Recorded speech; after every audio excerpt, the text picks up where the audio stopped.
Hey, welcome back, everybody.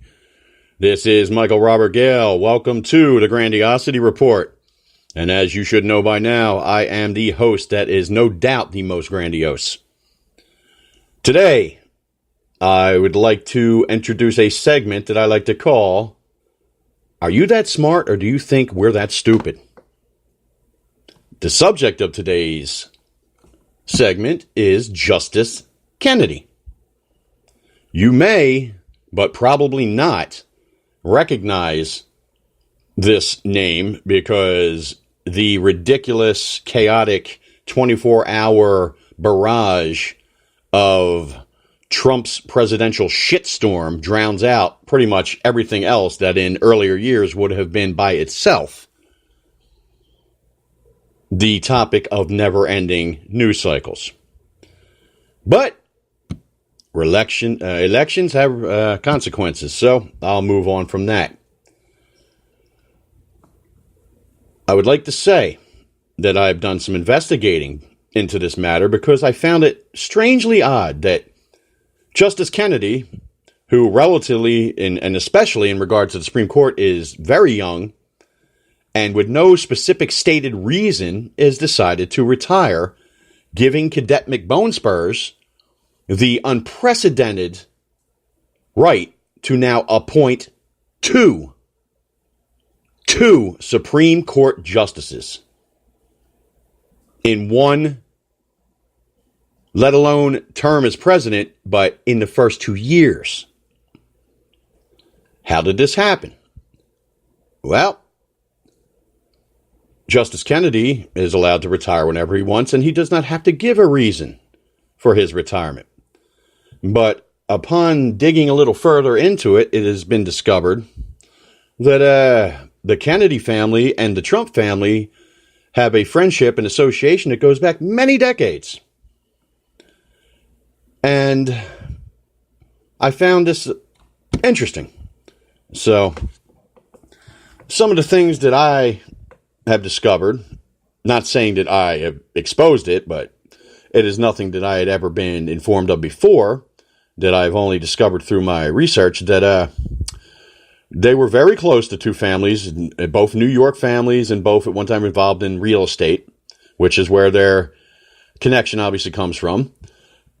Justice Kennedy, his son, who I will refer to for this segment's purposes as Shitstick Jr., grew up very close, personal friends with Cadet McBonespurs Jr., or Donald Trump Jr., as some people call him. Beyond that, Donald Trump and the Trump Foundation in the early 90s, as we all know, after his sixth bankruptcy,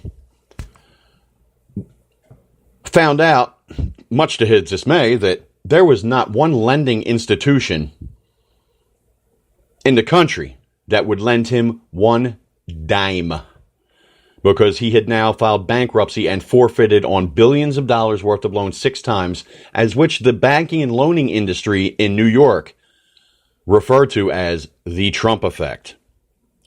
This is true. Look it up. Moving on. Trump was desperate, just months from going broke. And all of a sudden, in swooped the Dark Knight. Deutsche Bank. Everybody's favorite criminal, Nazi, money laundering, corrupt international banking cartel. Deutsche Bank. For people who love Nazis too. Deutsche Bank not only decided that Donald Trump was worthy of a loan, they decided that he was worthy of a loan for $1 billion. Wow. Interesting. Who in their right minds would be stupid enough to lend this fool, the only person on the face of the earth that can actually lose money owning casinos, who would lend this man $1 billion? Well, I found the answer. The two chairmen in control of the lending assets of Deutsche Bank at this time were What's his? Oh, Wilbur Ross, who, of course, you may know as our current Secretary of Finance appointed by Trump. And the other was, let me see if I can, oh, that's right, Shitstick Jr., Justice Kennedy's eldest son. These are the two that approved the $1 billion loan to Cadet McBonespurs, saving his bacon. Interesting enough. Well, now, how does this relate to Justice Kennedy? Justice Kennedy wanting to retire because only ever having a interest in serving the interest of American justice in regards to where it benefited his political ideals, having been appointed to a lifetime term of the one single and most powerful branch of government that is supposed to be completely devoid of political ideals, wants to retire and spend his untold, ill-gotten millions of dollars. He told Cadet McBonespurs that I'm going to retire and give you a second Supreme Court nomination, which Donald Trump, of course, was overjoyed, and Kennedy himself overjoyed because it would ensure, with a 2-justice margin for the next 3 to 4 decades to come, that his fanatical right-wing conservative ideals would be protected by an insurmountable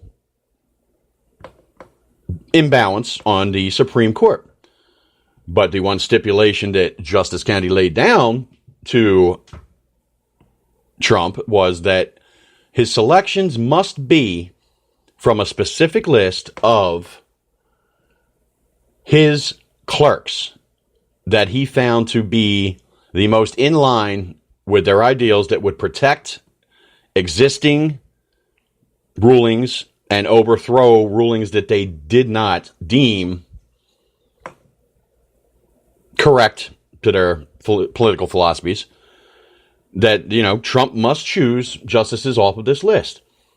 Ridiculous, you say? Well, Google it. Gorsuch and now Kavanaugh, both longtime clerks and favorite clerks of Justice Kennedy. Gorsuch already confirmed. Kavanaugh, as we all know, only appeared on the prior submitted 15-name list that candidates are required to submit when they start their candidacy for president for Supreme Court nominations.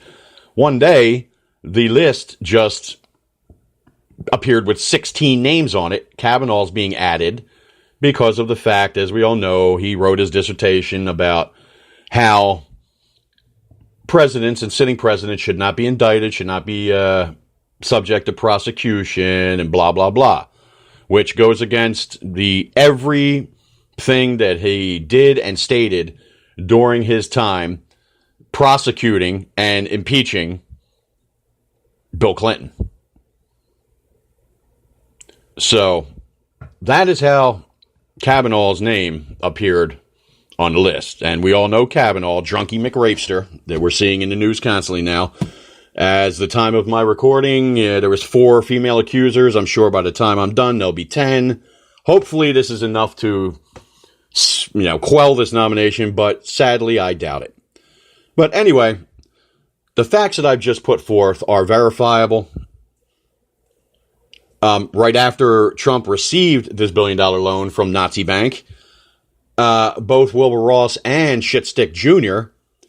left the bank. And shortly thereafter, that same Deutsche Bank was fined $640 million by the United States government for blatant and continual money laundering, corruption, and deception of American and international banking laws. But Wilbur and Shitstick avoided any prosecution because they had already resigned their positions merely months before these indictments and fines came down. If you want to label it a conspiracy theory, go ahead. Facts are facts. Everything cannot be explained away as mere coincidence or people being kooky conspiracy theorists when the facts are right there in front of your face. If you're telling me that there is nothing suspicious at all about Trump acquiring this loan from Kennedy's son and Kennedy retiring at a young age for no reason, and Trump nominating two Kennedy favorite, nonetheless, Kennedy clerks, then you know what? You, as Cadet McBonespurs and Justice Kennedy, must think that you are that smart, or they think that we are that fucking stupid. Thanks. Tune in next time. Stay cool, fools.